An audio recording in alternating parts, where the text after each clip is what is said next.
ഇത് നമ്മുടെ എൽ ജിയുടെ LED കണ്ടത്. ഇതിൻ്റെ കംപ്ലൈൻറ്റ് പടം കാണുന്നതിന് കുഴപ്പമൊന്നുമില്ല, കണ്ടില്ല, അത്രയ്ക്ക് കട്ടിക്ക് ലൈനാണ് ഡിസ്പ്ലേക്കകത്ത് വരുന്നത്. വേറെ പടം കാണുന്നതിന് സൗണ്ട് യാതൊരുവിധ പ്രശ്നങ്ങളൊന്നുമില്ല. ഡിസ്പ്ലേയിൽ ഒരു താഴെ ഭാഗത്തുണ്ടല്ലോ, അത്രയ്ക്ക് ഒരു വിരലിൻ്റെ ഒരു അടയാളത്തിൽ ഫുള്ള് ലൈനുകളാണ് കാണുന്നത്, ബ്ലാക്കിൽ ലൈന്.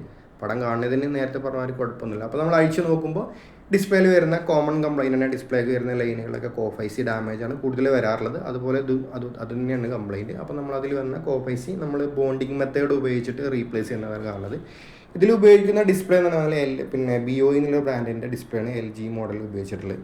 നമ്മൾ അതിൽ വരുന്ന കോഫൈസി ബോണ്ടിങ് മെത്തേഡ് ഉപയോഗിച്ചിട്ട് റീപ്ലേസ് ചെയ്തിട്ട് കണ്ടില്ലേ, ഫുൾ പടാക്കിയിട്ടുണ്ട്. ഒറ്റ ലൈനും കാര്യങ്ങളൊന്നുമില്ല, പക്ക നീറ്റ് പടം, അടിപൊളി പടാക്കിയിട്ടുണ്ട്. കാരണം നമുക്ക് LG മോഡൽ നമുക്ക് റിപ്പയറബിൾ ഡിസ്പ്ലേ ആണ് ഉപയോഗിച്ചത്. അതുകൊണ്ട് നമുക്ക് ആ ലൈൻ നമുക്ക് മാറ്റിയെടുക്കാൻ കഴിഞ്ഞ് ബോണ്ടിങ് മെത്തേഡ് ഉപയോഗിച്ചിട്ട് അങ്ങനെ കസ്റ്റമർ ഒരുപാട് ഹാപ്പിയായി.